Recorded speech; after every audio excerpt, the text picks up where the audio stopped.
So I'm back at it here again. What I've got now, took all the bolts off the differential. So basically what I'm going to do is try to get the oil out. So I have the pan placed already, but that doesn't mean I'm actually going to hit it. But basically you just try to get the screwdriver placed in there. And then once you do, you just give it a twist and you pop it open just like that. And you drain out. Now that oil there just doesn't look, I mean, yeah, it looks like oil, but it looks like there's some rust in it. Doesn't look the greatest, so probably a good thing that this is getting taken apart and rebuilt.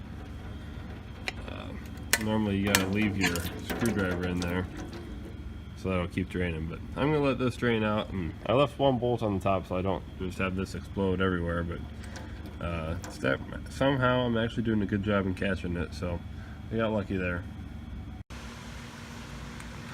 So taking a look at my ring gear and the spider gears here, so it's tough to see in the video. If you look at the spider gears, these are actually quite worn. There's quite a bit of play. I think there's a bit too much. You can see they're moving quite a bit, but the ring and pinion, looking at the gears, they're actually in really good shape. It looks like they were hitting in the right spot. There's no wear on it at all to show. So I mean, this is a good ring and pinion. It's unfortunate I'm going to take it out. The carrier needs rebuilt with those spider gears looking like that, especially after looking at this oil though. Yeah, it was time, because this is some nasty looking stuff. But anyways, so I'm just going to go about taking the axles out first in the carrier. So basically you got this bolt right here that goes on that middle pin right through there that holds those two top and bottom spider gears in, and then this will come out. So that pin you get out, then you can get those spider gears out, and then you can get your C-clips out and your axles out. So a little bit of work, but definitely doable. Okay, so real quick, this bolt here, once this is taken out, it's a real long one, so that can fit into this pin here. Alright, so then that pin will slide out. You can go either way, just depends on if gravity's working with you or not, but the pin will just slide right out. And if you're going to be reusing this, make sure to keep it clean. If not, I guess just put it wherever.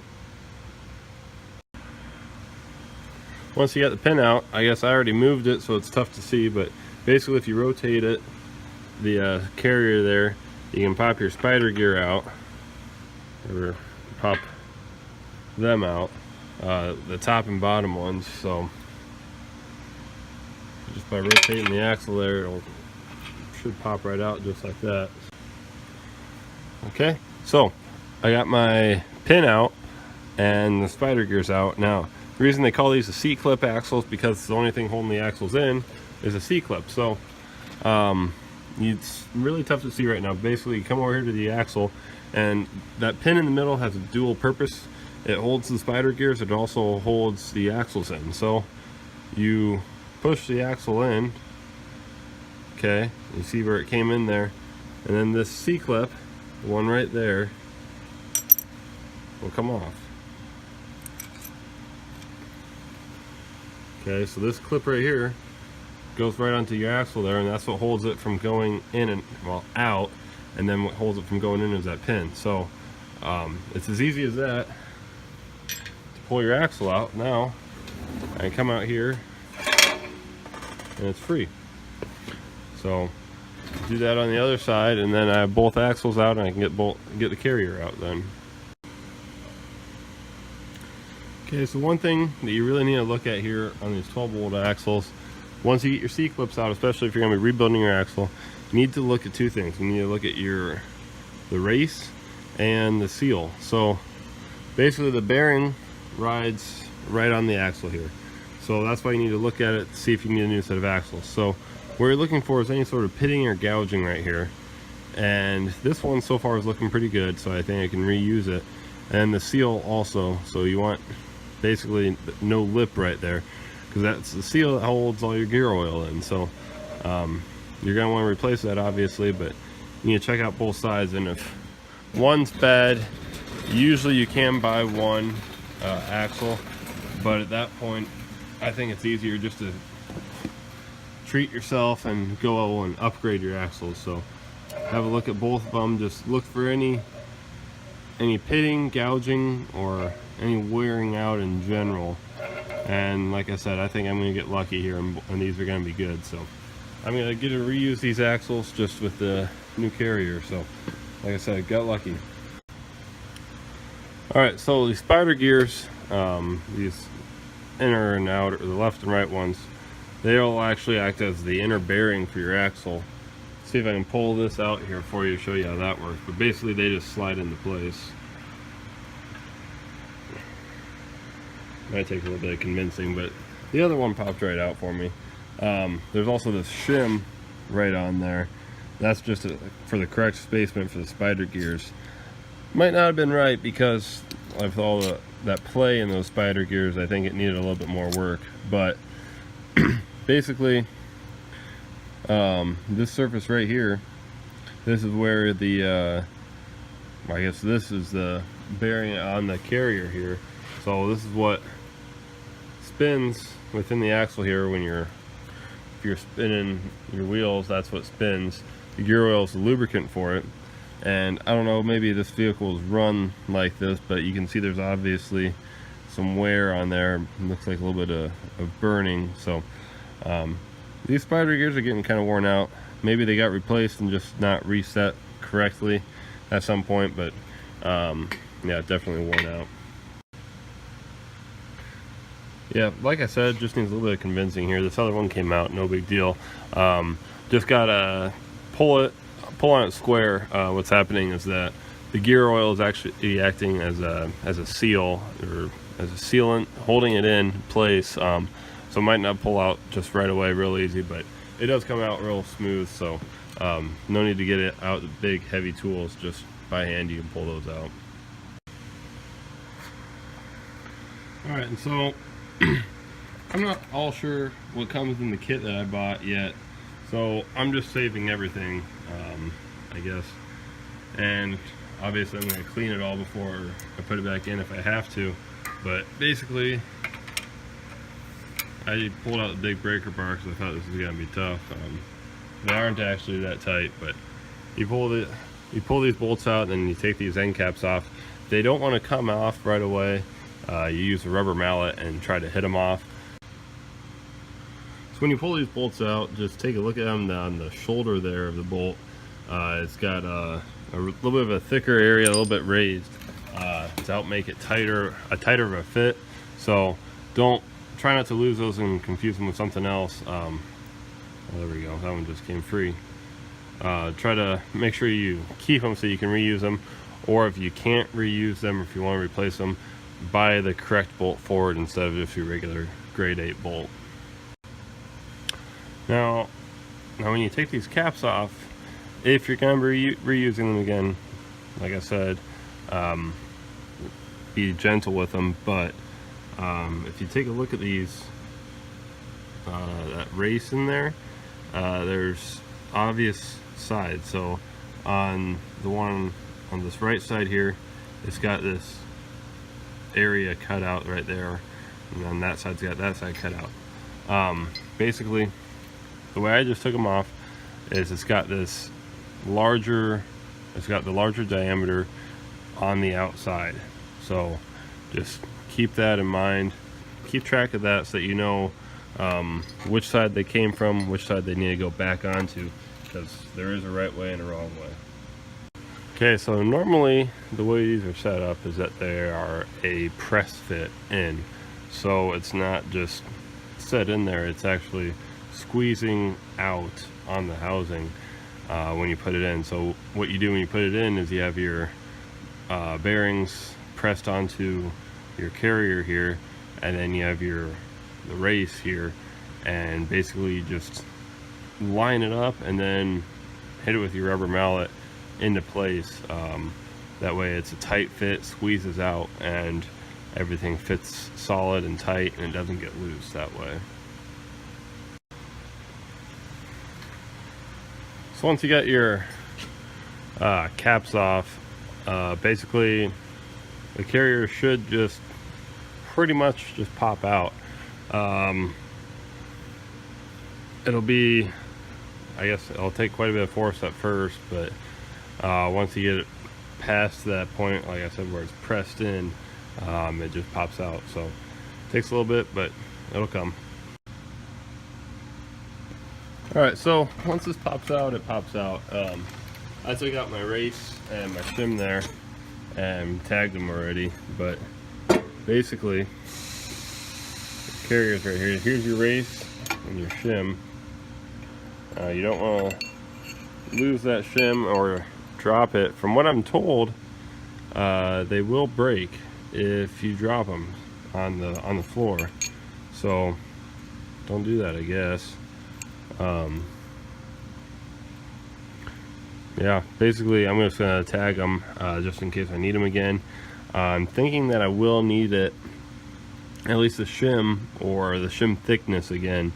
So when I put my new carrier in, it'll be the same thickness. Okay, so now I got the carrier out. Next step is the pinion shaft, or I guess I say the next step, but what I'm going to be using as an impact. If you don't have that available, what you can do, a couple different ways.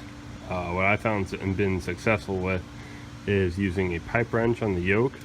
And if you have this still in the car, it makes it easier, but you put the pipe wrench on the ground and then you can turn the nut off usually. And if you don't want to do that, if you have the axle still in, you can loosen the nut with the axle still in, and that should hold the nut in place so you can loosen it at least. But then when you go to tighten it, you're going to have an issue because you need to tighten the pinion shaft before you put the axles in anyway. So I recommend the pipe wrench technique or an impact for loosening, and I'm going to use the pipe wrench for tightening so that I can get an accurate torque on that. And one thing to note on this pinion yoke here, this washer underneath the on the nut there, it's a larger washer. I'm not sure what the specs are on it, but it's different than any regular washer, so be sure to keep that and don't lose it. Okay, so on your yoke here on the pinion shaft, using a puller to get that off, that's generally what needs to happen. They do make better pullers for this, but the yoke does come with it's got a slot on either side for the puller handles, and the pinion shaft does have a recess in it for the bolt of your puller there. You don't have to use a homemade one, you just use one that's better made for that. This is just what I happen to have, so I'm gonna try to make it work. So yeah, just go ahead and pull the yoke off. What's probably gonna happen for me is I'm gonna dump all my washers in the oil there, but as long as the yoke comes off, that's what matters. Okay, so I got my yoke off. See it there, I guess, but so basically once you do get the yoke off, you need to get the pinion shaft out. There's a couple different stages of this. First thing to try is a rubber mallet. Start with that, and if that just isn't working for you, you can't get it to come, switch over to like a ball peen type hammer. But if you're going to be reusing this pinion shaft, don't hit right on the nut there, or the threads I guess on the shaft, because you'll ruin them. So what you do is you thread the nut back on. You're going to replace the nut anyways, so reuse the same nut, and that way you don't ruin the threads on here. So if you hit it with that and that's still not working, I guess I've always had that work, but otherwise you can switch over, maybe try a hydraulic press, and if that doesn't work, like, don't go too much pressure on that, I guess, but then maybe you can add heat, or if worse comes to worse, you can try to cut out the bearing. So That's the worst case scenario, but you shouldn't have that. So should be able to get it with rubber mallet. And like I said, if that doesn't work, then switch over to a ball peen type hammer. Okay, got my pinion shaft out now. I have it sitting here just so I can talk with it. So right here is your crush sleeve. I guess here's what it looks like when it comes out. You have your larger bearing there, your crush sleeve, and then what sits next is your smaller bearing. So you can see that that's sitting right in there still. Your crush sleeve is what gives it a backwards force, kind of acts like a lock collar for you. You see that right there? That's your other bearing. That's what you have to pound it out of. So you have your bearing, the race sitting right inside there, and your seal right there. So those are all gonna have to come out. I'm gonna pull my axles out completely, I guess, and then the wheel bearings that are sitting, and seals that are sitting right inside there are gonna come out. But that's all there is to it. All that's left, I guess, is just pulling those bearings and seals out, and then I'll have it completely disassembled. So for your smaller race, that's where I would start with. You see on the right and left sides here, you see those little cutouts there. That's actually for your punch to get right onto the race there, so you can replace your race in your bearing right there. So it's easier to start with the smaller one, turn it back around, and then there's the same indent right here on the other side, so you can pull out your larger race on there. So that's where I'm going to start with. Alright, so got my seals out, my race is out. Went ahead and pulled the axles out, so pulled them out. If you're going to be reusing the same wheel bearings, definitely make sure that you mark which side they came out of so that they can go back in the same side, because those bearings they make their own wear pattern on your axle shaft. So make sure that you keep them on the same pattern there.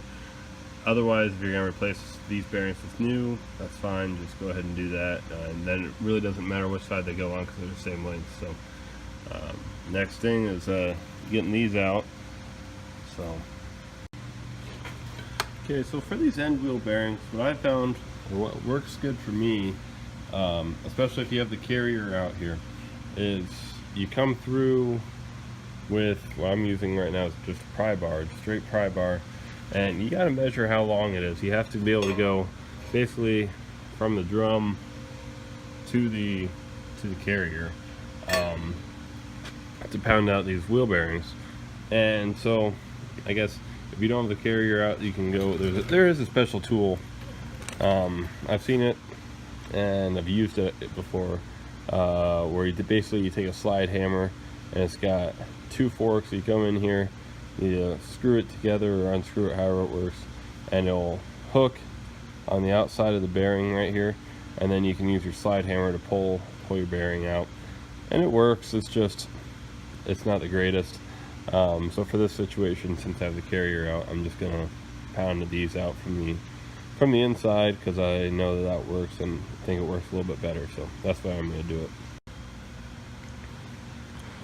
Okay, got my bearing out here.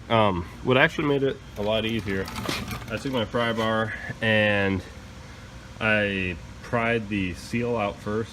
That way when I'm pounding from the inside, I'm not pounding on the bearing and the seal, I'm just pounding the bearing, and so it made it come a lot easier. One thing that was concerning, granted I'd already started pounding on the bearing at this point, but I did find, one, I cut myself, but two, there's pieces off of the bearing here. So let's see if I can find where that was at again. Right there, it's like it cracked, and granted, like I said, I hope that was for me pounding on it, but it could have been potentially catastrophic failure when I was driving. So potentially saved myself, probably that was just for me trying to take it apart. Alright, got my other bearing pop out here. came out pretty easy, at least. Not a big deal there. So one thing I'm going to do, I'm going to keep those bearings, so when I install the new ones, I use those as bearing installer, I guess. So when I put these in, use these. So I actually will put a socket on this one and use this bearing, well, probably the other one because I broke this one, but use this bearing to actually be the contact on the bearing that I'm installing, and that way I get the good even surface, and it's the right surface to be hitting on that other bearing, because it's going to be hitting with the same area as that sidewall there, so that I don't break anything. So that's the goal. So we'll get that, pull that box open and get that posi unit and start getting that installed basically as soon as we can. So then we'll have this together and be good to go.